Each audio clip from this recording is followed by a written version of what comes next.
오늘 예배당에 함께 하시는 모든 성도님들에게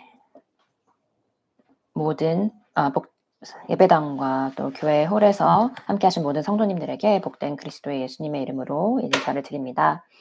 또한 페이스북과 유튜브에서도 함께 예배드리는 모든 분들에게도 인사를 전합니다.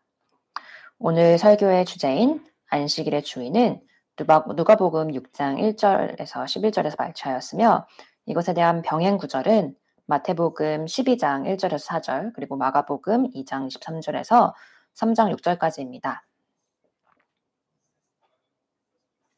예수님께서 나사렛의 회당에 처음 나타나시고 배척을 받으셨을 때부터 예수 그리스도의 사역의 주된 주제 중에 하나는 바로 긍휼과 자비의 사역이었습니다. 그 회당에서 예수님께서는 누가복음 4장 18절에서 19절에서 나타나는 것과 같이 이렇게 말씀하셨는데, 이것은 이사야 61장 1절에서 2절의 말씀을 인용한 것이었습니다. 주 여호와의 영이 내게 내리셨으니 이는 여호와께서 내게 기름을 부으사 가난한 자에게 아름다운 소식을 전하게 하려 하심이라. 나를 보내사 마음이 상한 자를 고치며 포로된 자에게 자유를, 갇힌 자에게 노임을 선포하며 여호와의 은혜의 해와 우리 하나님의 보복의 날을 선포하여 모든 슬픈 자를 위로하되. 아멘. 이것은 바로 예수님의 지상사역의 시작을 알리는 공개적인 선포였습니다. 그리고 이것은 바로 긍휼과 자비의 선언이었습니다. 이러한 선언 뒤에 바로 예수님의 긍휼과 자비의 행위가 뒤따랐습니다. 주님의 이러한 첫 번째 자비와 긍휼의 행위는 바로 누가복음 4장 31절에서 37절에서 묘사됩니다. 여기서 바로 가브나움에서 귀신 들린 자를 쫓아내셨습니다. 또 이후에 같은 날 예수님은 열병을 앓고 있던 시몬 베드로의 장모를 치료합니다. 이것은 누가복음 4장 38절에서 39절에서 말씀되고 있습니다.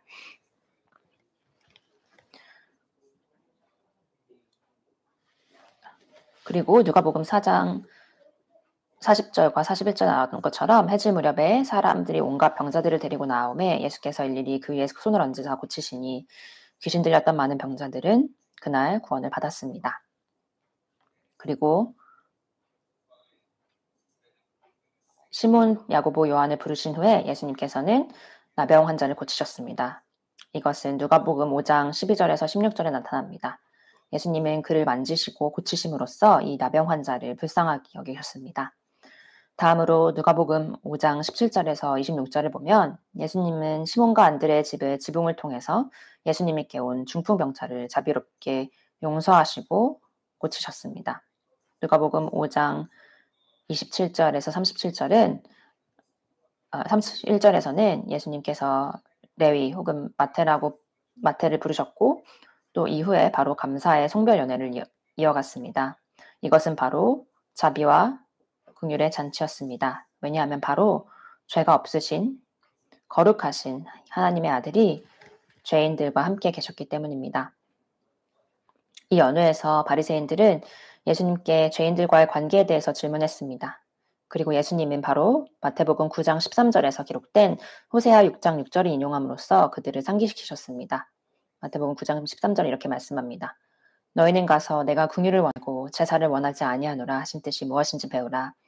나는 의인을 부르러 온 것이 아니요 죄인을 부르러 왔노라 하시니라. 아멘. 이 모든 것들 중에서 바로 주님의 사역의 중심된 주제는 바로 긍휼과 자비입니다. 우리가 읽은 구절들에서 우리 주님은 안식일에 관한 문제를 다루십니다. 주님은 또한 다른 사람에게 대한 자비와 긍휼이 없는 서기관과 바리새인들의 위선을 폭로하셨습니다. 바로 그들이 다른 사람들에게 자비가 없음을 드러내시며 말입니다. 자비가 부족하다면 그들을 위한 사랑도 부족한 것입니다.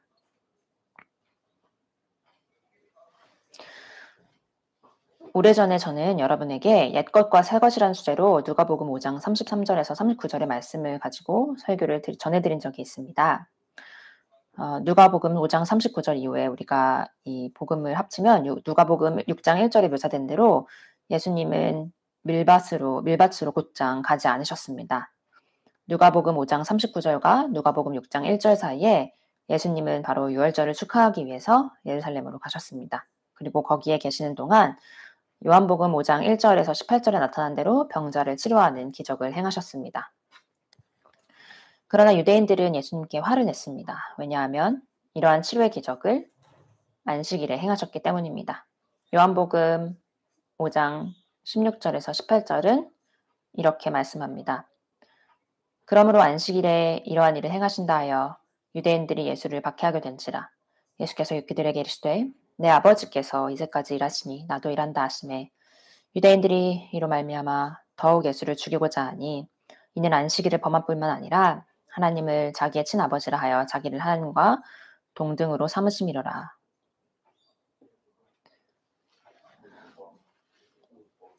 그리고 나서 예수님은 그분과 하나님의 동등성을 요한복음 5장 19절에서 47절에 나타내십니다.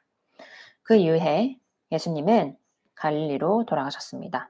그리고 이 장면은 누가복음 6장 1절부터 시작됩니다. 오늘 이 설교에서 저는 여러분과 세 가지 주된 요점을 가지고 나누려고 합니다.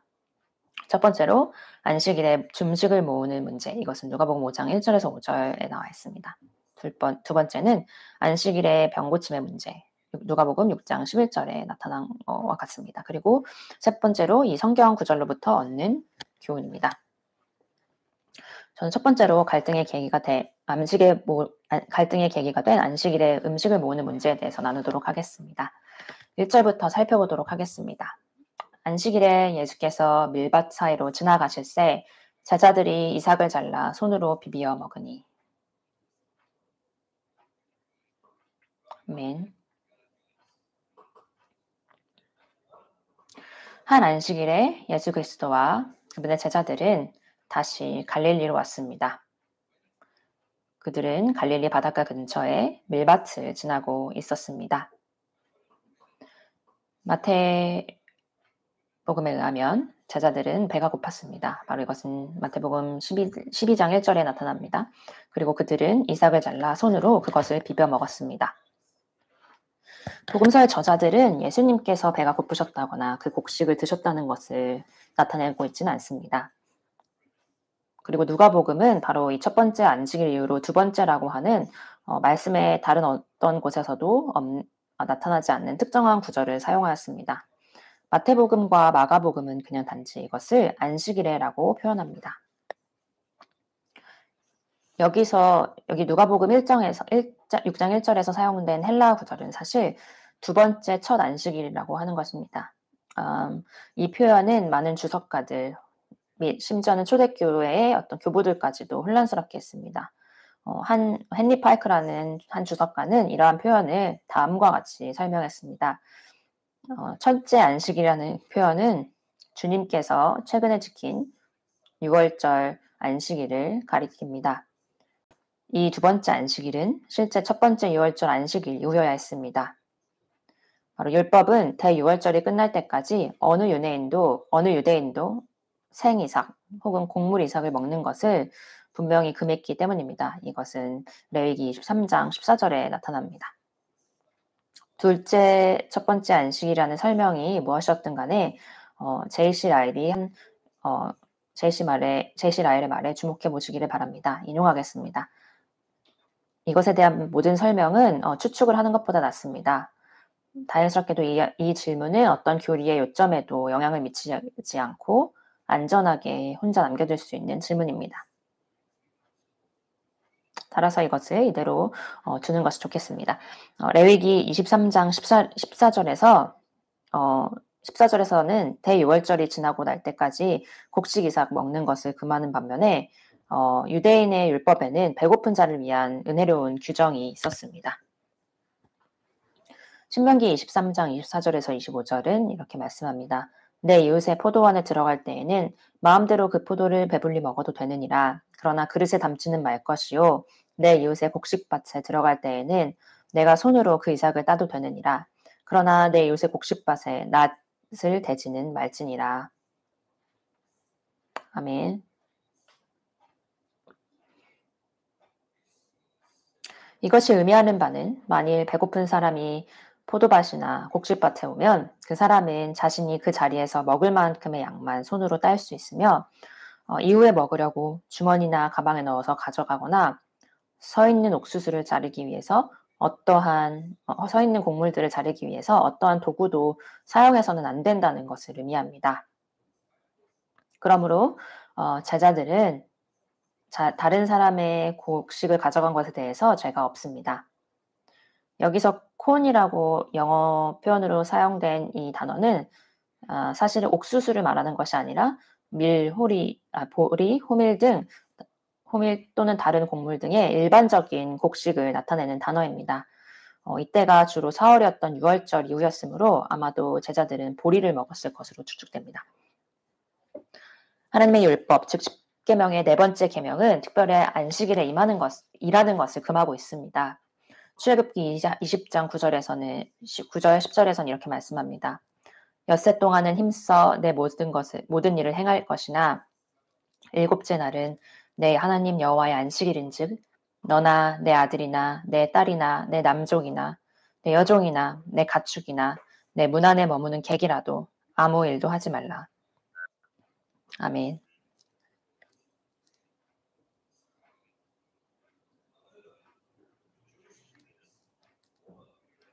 그러나 유대인 지도자들은 시간에 걸쳐서 이렇게 계명으로 금지된 것을 확장시켰습니다. 그들은 일과 또 이런 이국적 에 대한 39가지 분류를 만들었으며 이러한 각각의 범주는 끝없이 세분화될 수가 있었습니다. 슈나라고 하는 유대교의 율법인 이 책은 이 39가지 범주에서 세 가지를 명시적으로 말했는데 이것은 수확과 탈곡과 키질이라고 언급합니다. 바리새인의 율법에 따르면 예수님의 제자들은 그들이 이삭을 자를 때 수확을 했으며 그들이 손으로 그 곡물을 문질렀을 때 과 키질을 했습니다. 또한 음식을 먹음으로써 안식일에 음식을 준비했습니다.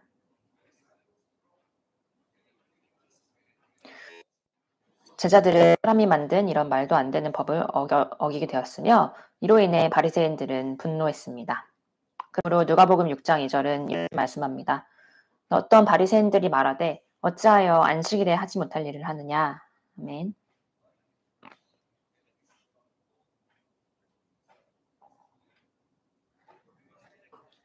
우리는 바로 일부 바리새인들이 예수님께 접근했다는 것에 대해서 모든 바리새인들이 예수님을 반대했던 것은 아니었으며 그 중에 한 명은 바로 니고데모였습니다. 이 일부 바리새인들은 그의 제자들이 무엇을 하는지 보았습니다. 바로 마태복음 12장 2절에 이것이 나타났습니다. 이 바리새인들은 예수님께 당신의 제자들이 안식일에 하면 안 되는 일을 하고 있습니다라고 말한 것과 같았습니다. 이 바리새인들은 그들이 주님과 주님의 제자들을 율법을 여긴 현행범으로 붙잡았다고 생각했습니다. 화가 났지만 이 바리새인들은 분명 주님에게 덫을 놓았다는 사실에 기쁘고 만족했을 것입니다. 그러나 그들은 예상하지 못했던 주님의 반응까지는 계산하지 못했습니다.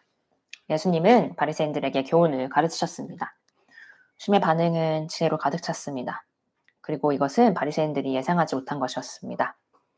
예수님께서는 바리새인들에게 귀중한 교훈을 가르치셨습니다. 예수님께 도전한 것은 절대로 좋은 생각이 아니었습니다. 첫 번째 교훈을 위해서 함께 누가복음 6장 3절에서 4절을 읽도록 하겠습니다. 예수께서 대답하여 이르시되 다윗이 자기 및 자기와 함께한 자들이 시장할 때 한 일을 읽지 못하였느냐? 그가 하나님의 전에 들어가서 다만 제사장 외에는 먹어서는 안 되는 진설병을 먹고 아무도 주지 아니하였느냐? 아멘. 예수님은 이 바리새인들을 겨냥하여 이렇게 말씀하셨습니다. 너희는 읽지 못하였느냐? 이것은 예수님 마치 이렇게 말씀하신 것 같습니다. 너희가 이것이 진심이냐? 나는 너희가 율법의 전문가들인지 알았는데 이것을 몰랐느냐? 그리고 나서 구약의 구절을 인용하십니다. 바로 다윗과 다윗의 부하들에 관련한 절박한 상황이 나오는 사무엘상 21장 1절에서 6절 말씀입니다. 다윗은 절망적인 상황에 처해 있었습니다. 그는 사울의 분노를 피해서 노비라고 불리는 곳으로 도망가고 있었습니다. 다윗과 다윗의 사람들은 매우 배가 고팠습니다. 다윗은 제사장인 아히멜렉에게 빵을 달라고 간청했습니다. 제사장은 빵이 없다고 말했지만 전날에 제단에 바쳐졌다가 옮겨진 제사장이 먹도록 남겨둔 빵인 진설병이 있다고 알려주었습니다. 이것은 NIV 영어 버전에서는 축성의 빵 그리고 임재의 빵으로 다른 영어 성경에서 번역됩니다. 아히멜렉은 의식적으로 다윗과 다윗의 부하들이 정결한 상태를 지켰는지 물었습니다. 그리고 그들은 그렇다고 대답했습니다. 그래서 이 제사장은 그들에게 빵을 주었습니다. 다윗과 부하들은 이 빵을 먹으며 조용한 잔치를 열었습니다. 배고플 때는 모든 것이 맛있습니다.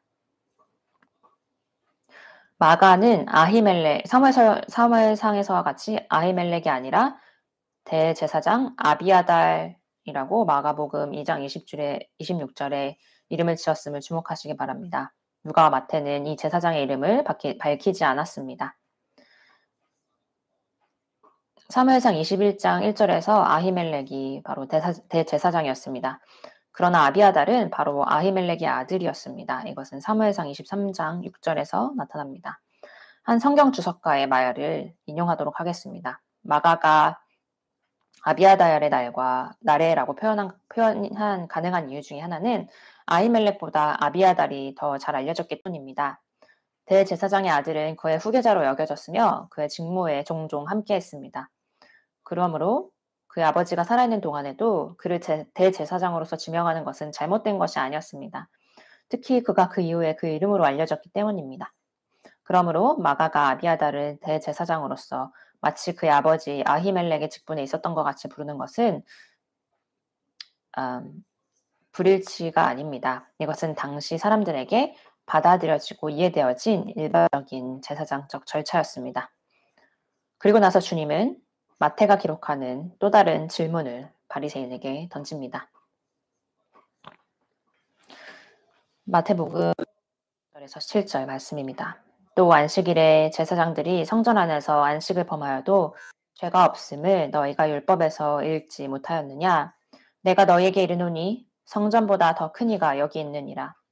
나는 자비를 원하고 제사를 원하지 아니하노라 하신 뜻을 너희가 알았더라면 무죄한 자를 정죄하지 아니하였으리라. 아멘.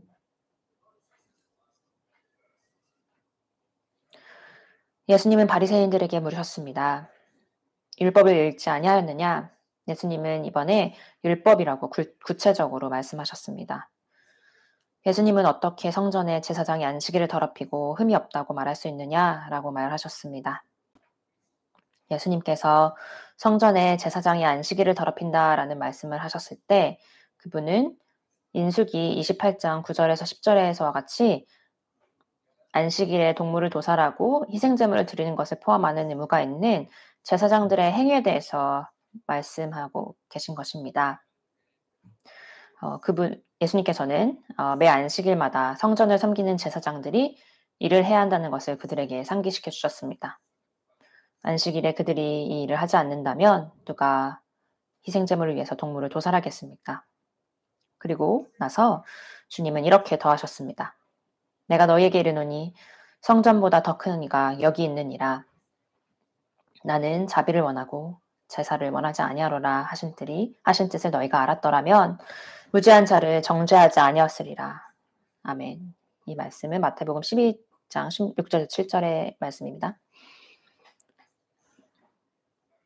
예수님께서 마태복음 12장 6절에 내가 너희에게 이르노니 성전보다 더 큰 이가 여기 있느니라고 말씀하신 것은 바리새인들에게 충격적인 것이었을 것입니다. 탈무드에 따르면 성전은 깊이 공경되는 곳이었습니다.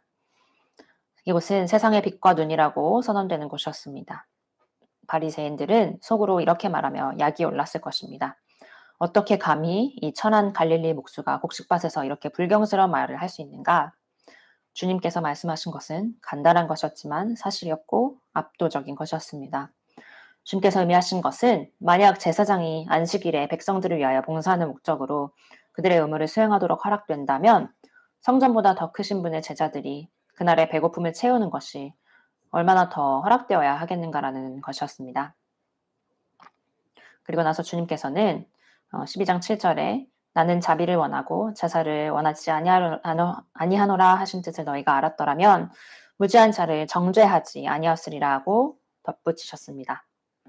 하나님은 자비를 원하시고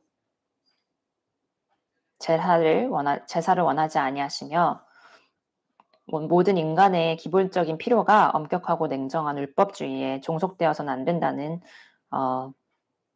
신성한 원칙이 있습니다. 누가복음은 이것을 언급하지는 않았습니다. 그러나 마태는 12장 7절에 이렇게 말씀하고 있습니다. 주님은 호세아서 6장 6절을 인용하신 것입니다. 나는 인애를 원하고 제사를 원하지 아니하며 번제보다 하나님을 아는 것을 원하노라. 주님께서 하신 말씀은 마치 다음과 같은 것이었습니다. 만약에 너희가 호세아 6장 6절을 읽고 바로 하나님께서 제사보다 긍휼을 인애를 원하신다는 것입니다. 그리고 이것이 무엇인지 이해하였다면 너는 내 제자들에게 이렇게 하지 못했을 것이다. 그들이 안식일에 행한 일에 대해서 정죄하지 못했을 것이다. 제사장이었던 아히멜렉은 이것을 잘 이해하였고 다윗과 그의 사람들을 위해서 날미를 주는 대신에 성스러운 빵을 주며 이 원칙을 적용했다. 그러므로 안식일에 나의 제자들이 한 행동은 정당화될 수 있는 것이다. 너희는 자비를 보여줄 필요가 있는데 너희는 그것들을 하지 않았다. 너희는 성경의 가르침을 알고 해석하고 바르게 적용해야 한다. 제이시라의 말을 바꿔서 이렇게 표현해보았습니다. 바리새인들은 여기에 반응하지 못했습니다. 두 번째 교훈으로 누가복음 6장 5절에서 주님은 이렇게 선언하십니다. 또 이르시되 인자는 안식일의 주인이라 하시더라. 이것은 마태복음 12장 8절과 마가복음 2장 28절에서도 찾을 수 있습니다. 그러나 그 이전에 누가와 마태복음에 기록되지 않고 오직 마가복음에만 기록된 주님께서 하신 말씀이 있습니다. 마가복음 2장 27절에는 또 이르시되 안식일이 사람을 위하여 있는 것이요 사람이 안식일을 위하여 있는 것이 아니니라고 말씀합니다. 이 말씀은 바리새인들에게 큰 충격이었을 것입니다. 안식일은 하나님께서 신의 상에서 명하신 신성한 제도였습니다. 마가복음 2장 27절 또 이르시되 안식일이 사람을 위하여 있는 것이요 사람이 안식일을 위하여 있는 것이 아니니와 누가복음 5장 6절에 또 이르시되 인자는 안식일의 주인이니라 하시더라와 같이 주님께서는 바로 인자이신 그분께서 안식일보다 위대하다고 말씀하신 것이었습니다. 주님의 말씀인 안식일은 사람들을 위해서 만들어진 것이지 사람이 안식을 위해서 있는 것이 아니라고 하신 말씀은 바리새인들이 그들이 그 날을 다스리도록 그 날이 그들을 다스리는 것이 아니라는 것을 상기시켜 주었습니다. 바로 이 말의 첫 번째 부분인 안식일이 사람들을 위해서 만들어졌다고 하는 것에 대해 알버트 반스의 인용문을 살펴보며 이것을 보도록 하겠습니다. 바로 안식일은 사람의 수고로부터 휴식을, 세상에 대한 걱정과 염려로부터의 휴식을 위해서 만들어진 것입니다.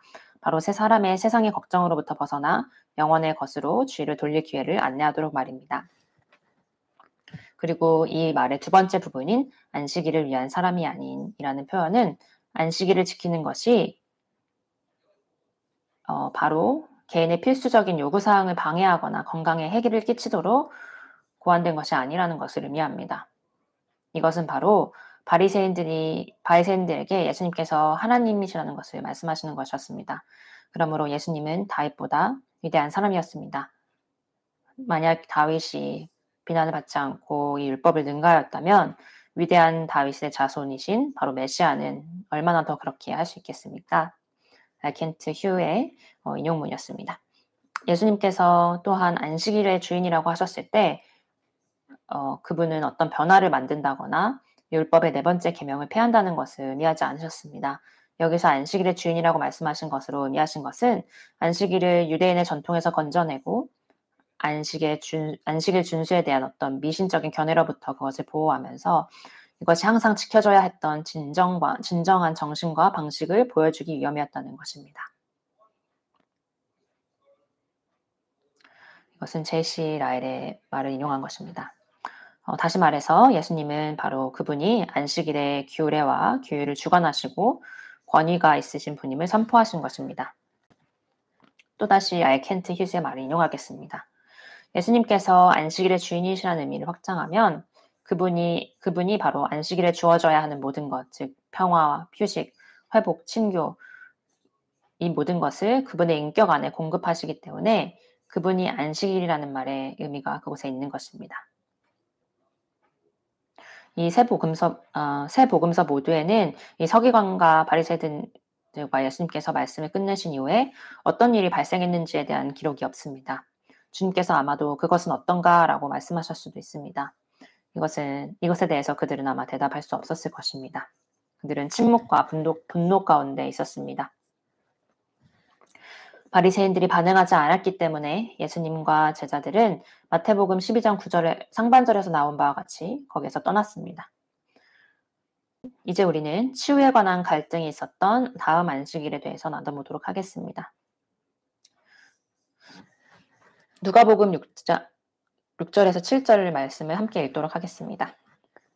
또 다른 안식일에 예수께서 회당에 들어가서 가르치실새 거기에 오른손 마른 사람이 있는지라 서기관과 바리새인들이 예수를 고발할 증거를 찾으려 하여 안식일에 병을 고치시는가 엿보니 아멘.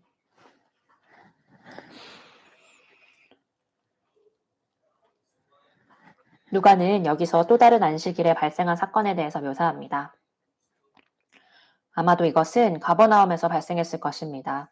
또 다른 안식일은 이 사건이 예수님과 바리새인의 갈등이 밀밭에서 일어난 몇 주 뒤에 발생했을 것이라는 것을 의미합니다. 이 안식일에 예수님께서는 회당으로 들어가서 가르치셨습니다.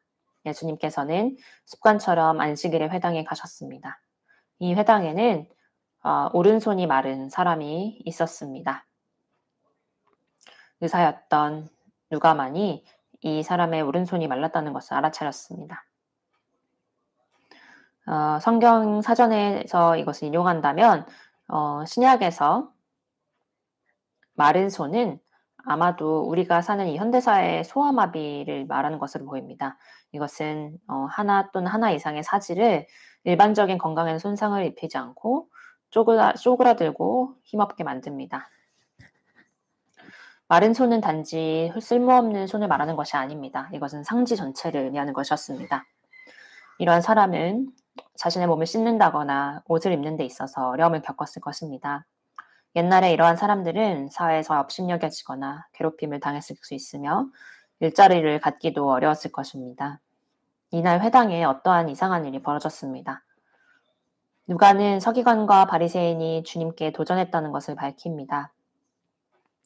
마태복음 12장 10절 하반절에는 이렇게 그들의 첫 번째 질문을 기록합니다.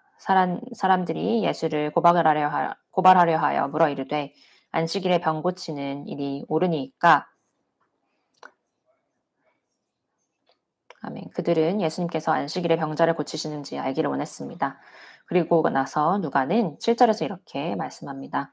서기관과 바리새인들이 예수를 고발할 증거를 찾으려 하여 안식일에 병을 고치시는가 엿보니 이 회당에서 그들은 바로 종교적인 사람들이었습니다. 서기관과 바리새인들, 그들은 예수님을 지켜보고 있었습니다. 그들은 예수님께서 안식일에 병을 고치시는지 보려고 그 자리에 있었습니다. 그들은 주님이 그 사람을 치유하시기 위해 친절과 자비를 베푸시는지를 보고자 했습니다.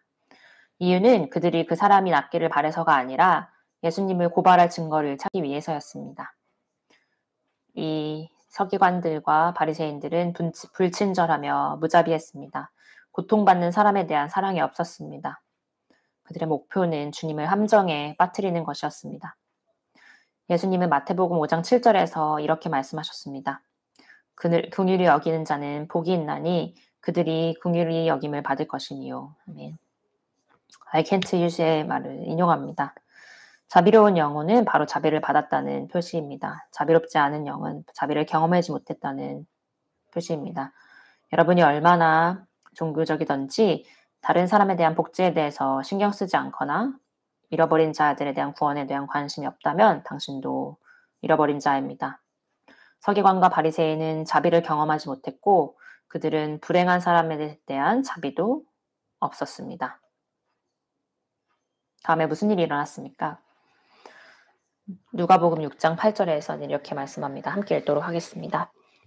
예수께서 그들의 생각을 아시고 손 마른 사람에게 이르시되 일어나 한가운데 서라 하시니 그가 일어나 서거늘. 아멘. 하나님이셨던 예수님께서는 그들의 약한 생각을 아셨습니다. 그래서 예수님은 미리 일어나 한가운데 서라고 말씀하셨습니다. 예수님께서는 그 사람에게 회당의 모든 사람이 보는 앞에서 일어나 한가운데 서라고 말씀하셨습니다. 마른 오른손이 쓸모없이 달려있던 이 사람은 이 말에 순종했으며 모든 사람들이 볼 수 있게 가운데에 있었습니다. 모든 회중이 침묵 가운데서 그 사람을 보았습니다. 그리고 무슨 일이 일어나는지를 기다렸습니다. 회당의 모든 예배자들은 주님께서 이 사람에게 하고자 하시는 것을 목격했을 것입니다. 누가복음 6장 9절에서는 이렇게 말씀합니다. 예수께서 그들에게 이르시되 내가 너에게 묻노니 안식일에 선을 행하는 것과 악을 행하는 것, 생명을 구하는 것과 죽이는 것, 어느 것이 옳으냐 하시며. 아멘. 서기관과 바리새인들은 한 번도 이러한 방식의 질문을 받아본 적이 없었습니다. 그들은 서로를 쳐다보며 어떻게 대답해야 하나고 고민했을 것입니다. 알켄트 휴즈를 다시 인용합니다. 하나님의 관점에서 선을 행하는 것을 거절하는 것은 악을 행하는 것입니다. 선을 빠뜨리는 것은 악을 행하는 것입니다. 중립지대는 없습니다. 생명을 살리는 것을 거절하는 것은 파괴하는 것입니다. 자비를 보여주는 것을 거절하는 것은 지옥으로 보내지는 것을 선언하는 것입니다. 이 서기관과 바리새인들은 바로 율법의 선생이었으며 율법을 사랑하는 사람들이었습니다. 그들은 손이 마른 이 불쌍한 사람에 대한 관심과 부족한 것이 그들이 율법을 증거였다는 것.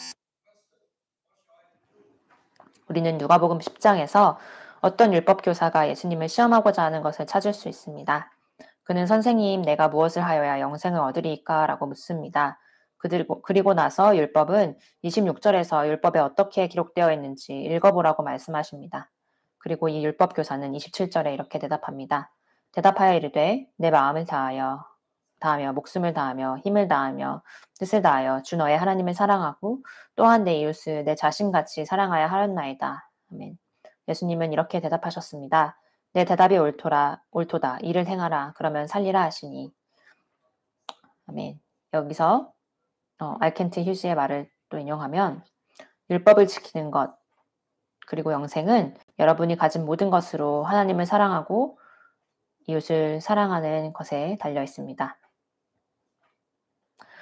함께 사도 요한이 요한일서 4장 20절에서 말씀한 것을 읽도록 하겠습니다. 누구든지 하나님을 사랑하노라 하고 그 형제를 미워하면 이는 거짓말하는 자니 보는 바 그 형제를 사랑하지 아니하는 자는 보지 못하는 바 하나님을 사랑할 수 없느니라. 아멘. 서기관과 바리새인들은 하나님을 사랑하는 자들이 아니었습니다. 왜냐하면 그들은 동료 유대인에 대한 사랑을 보여주지 않았기 때문입니다. 그들 안에는 진리가 없었습니다. 그들은 서로를 범한 자들이었습니다. 요한복음 8장 44절에서 주님은 그들의 아버지가 마귀라고 말씀하십니다. 하나님의 말씀에는 바로 이 진리가 있습니다. 자비로운 자들만 자비를 얻을 것입니다. 서기관과 바리새인들에게 질문한 이후에 마가복음 3장 4절에서는 그들이 잠잠하였다라고 말씀합니다. 그들은 주님께 어떻게 대답해야 할지 몰랐던 것입니다. 그리고 나서 예수님은 질문을 더 하십니다. 이것은 마태복음 12장 11절에서 12절에 기록되어 있습니다. 예수께서 이르시되 너희 중에 어떤 사람이 양 한 마리가 있어 안식일에 구덩이에 빠졌으면 끌어내지 않겠느냐? 사람이 양보다 얼마나 더 귀하냐? 그러므로 안식일에 선을 행하는 것이 옳으니라 하시고. 아멘. 예수님께서 말씀하고자 하신 것은 바로 자비로운 행위는 안식일에 허용된다는 것이었습니다. 그러나 서기관과 바리새인은 이것을 이해하지 못했습니다. 예수님께서는 누가복음 6장 10절 하반절에 이렇게 말씀합니다. 바로 무리를 둘러보시고 그리고 회당에 있는 사람들을 보셨지만 어떠한 반응도 받지 못했습니다. 그리고 마가복음 3장 5절 말씀과 같이 그들의 마음의 완악함을 탄식하사 노하심으로 그들을 둘러보셨습니다.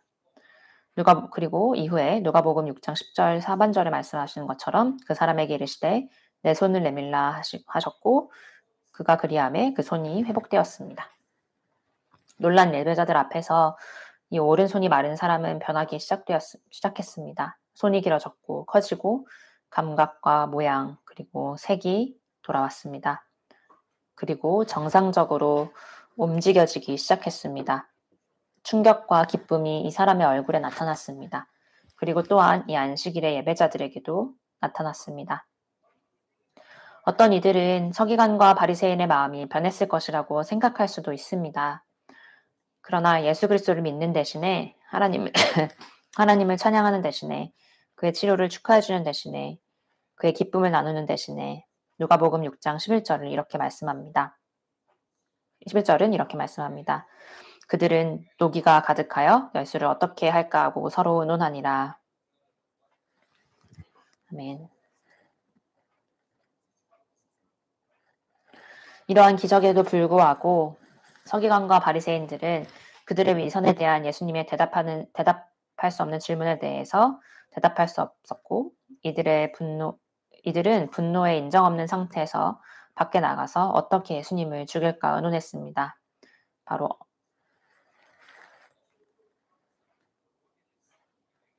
어떻게 예수님을 파괴시킬까 의논한 것이었습니다. 이것은 마태복음 12장 14절과 마가복음 3장 6절에 나와 있습니다. 그들은 그들의 적이었던 헤롯 당원들과 연합했습니다. 그들은 한 마음으로 어떻게 예수님을 죽일까 의논했습니다. 보통 이 두 집단은 서로를 반대하는 집단입니다. 그러나 이제 그들에게는 공공의 적인 예수님이 계셨습니다. 사실 예수님께서 돌아가시기 이틀 전에 이 두 집단은 예수님을 함정에 빠뜨리려 연합하기로 했습니다. 율법을 알았던 이 서기관과 바리새인들은 그날 행해진 선함을 보지 못했습니다. 그들은 자신들 앞에 서 있던 사람이 평범한 사람이 아니라는 현실도 받아들이지 못했습니다. 그들은 자만과 독선으로 그들은 진리와 사랑과 자비를 알고 보여주는 것에 관심이 없었습니다. 그들은 주님께서 더 이상 자비를 베푸시는 것을 멈추고 저지하기로 작정했습니다. 이것은 주님의 방법이 그들의 종교를 따르지 않았기 때문이었습니다. 이 구절로부터 우리는 어떤 교훈들을 얻을 수 있습니까? 많은 교훈들을 얻을 수 있지만 여기서 저는 3가지만 말씀드리도록 하겠습니다. 첫 번째 교훈은 바로 안식일을 거룩하게 지키며 사람이 만든 전통과 규칙 그리고 사소한 것들을 피하라는 것입니다. 바리새인들은 율법주의자였으며 위선자였고 그리고 예수님에 반대하는 사람들이었습니다. 그들은 사소한 일이었던 그들의 종교의 외적인 부분에 큰 중요성을 부여했습니다. 그들의 안식을 향한 열심은 사람들이 만든 사소한 전통을 더 과장되었습니다.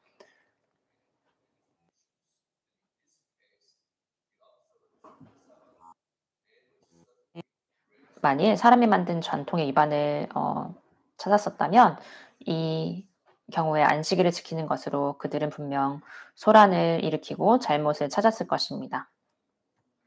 그들의 열심은 안식일을 이것의 진정한 의미로부터 넘어서게 했습니다. 그리고 그들은 공개적으로 10번째 계명을 위반했습니다. 그들은 탐욕으로 잘 알려지게 되었습니다. 신자로서 우리는 절대로 이러한 바리새인의 오류를 범해서는 안 됩니다. 안식일을 하나님께 예배하며 그리스도 안에서 있는 형제 자매들과 교제하며 준비된 교회 행사에 참석하며 성경 공부를 하는 데 시간을 보내고 기도하고 가족과 함께 그렇게 보내시길 바랍니다. 어떤 부담스러운 것도 만들거나 도와지 마시기 바랍니다. 두 번째 교훈은 안식일에 필요한 일을 하는 것은 합법적이라는 것입니다. 예수님은 서기관들과 바리새인들에게 안식일은 절대 사람들이 필요한 일을 하는 것을 막도록 의도되지 않았다는 것을 전달하셨습니다. 예수님은 다윗과 다윗의 부하들에 대한 이야기를 소환하셨습니다. 그들이 배가 고팠을 때 어떻게 제사장들만 먹을 수 있었던 제단에 올려졌던 빵을 먹었는지 말입니다. 예수님은 다윗과 다윗의 부하들이 한 행동이 바로 필요한 일이었기 때문에 하나님이 허락하신 일이라는 것을 보여주셨습니다. 안식일은 필요한 것을 못하도록 막는 날이 아닙니다. 마태복음 12장 11절에서 12절은 예수님께서 필요한 일을 바로 구덩이에 빠진 양을 구하는 것으로 묘사하십니다. 예수께서 이르시되 너희 중에 어떤 사람이 양 한 마리가 있어 안식일에 구덩이에 빠졌으면 끌어내지 않겠느냐? 사람이 양보다 얼마나 더 귀하냐? 그러므로 안식일에 선을 행하는 것이 옳으니라 하시고 심지어 안식일에도 구덩이 혹은 우물에 빠진 양을 구하는 것은 필요한 일이며 타당한 일입니다. 그러므로 우리가 우리의 건강과 육체적인 복지에 영향을 미치는 중요한 문제, 우리의 일터의 비상 상황, 시험을 보기 전에 하는 공부, 또는 태풍으로 무너진 우리의 건물을 수리하는 것 등 안식일이 끝날 때까지 기다릴 수 없는 일을 처리하는 것은 타당하고 받아들일 수 있는 일입니다. 세 번째 교훈은 바로 안식일에 자비와 긍휼의 일을 행하는 것은 합법적인 것이라는 일입니다. 서기관과 바리새인들은 주님을 지켜보았습니다. 바로 안식일에 손이 마른 사람을 주님께서 고치실지 아니실지에 관해서입니다. 이 독선적인 사람들은 이 불행한 사람에 관한 관심과 사랑과 자비의 부족함을 드러냈습니다. 주님께서 안식일에 병자를 고치는 것이 옳으냐고 보셨을 때입니다. 여기서 우리에게 중요한 의미를 가지고 있습니다. 우리 중에서도 의료진 및 지원 보건 전문인들이 있습니다. 우리는 주일이라고 해서 통증이 있거나 이 사람들이 주일이라고 해서 통증이 있거나 위급한 치료를 받아야 하는 사람들의 진료를 거부하도록 기대합니까? 물론 아닙니다. 이러한 치료는 바로 긍휼과 자비의 행위로 여겨져야 합니다. 제시 라일의 말을 인용합니다. 네 번째 계명은 절대로 사람의 몸에 부상을 가하는 것에 관해서 색도도록 의미된 것이 아닙니다. 이것은 피해를 받은 자들에게 안식일에 친절을 베푸는 것을 금하도록 명해진 것이 아니었습니다. 혹은 아픈 사람의 필요를 돌보는 것을 금하도록 된 것도 아니었습니다. 우리는 죽어가는 사람들을 위로하기 위해서 마차를 운전할지도 모릅니다. 우리는 의사를 구하거나 병실에서 도움을 받고자 아마 공예배에서 멀어질 수도 있습니다. 우리는 공경에 처해 있는 아버지가 없거나 과부인 사람을 방문할 수도 있습니다. 우리는 무지한 사람들에게 설교를 전하고 가르치고 안내할 수도 있습니다. 이것이 모두 바로 자비와 긍휼의 행위입니다. 우리는 이런 일들을 할 수 있으며 그리고 안식일을 거룩하게 지켜야 합니다. 이것은 하나님의 율법을 어기는 일이 아닙니다. 또 다른 제시 라일의 인용문을 드리도록 하겠습니다. 이러한 마음에서 우리는 종종 혼란의 여지가 있는 질문을 고려해 보아야 합니다. 바로 그리스도인들이 주일에 어떤 것을 하고 어떤 것을 금지해야 하는지 말입니다.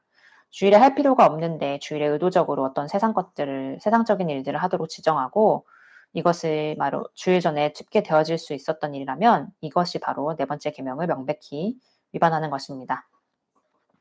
어디에서도 우리 주 예수 그리스도께서는 이렇게 주일을 사용하는 것을 허락하지 않으십니다. 주님께서 허락하시는 일들은 바로 필요한 일과 자비와 긍휼의 일이며 돈벌이나 사업, 쾌락추구, 오락 등에 관한 것이 아닙니다. 그러므로 주일인 안식일을 거룩하게 지키시기 바랍니다. 결론입니다.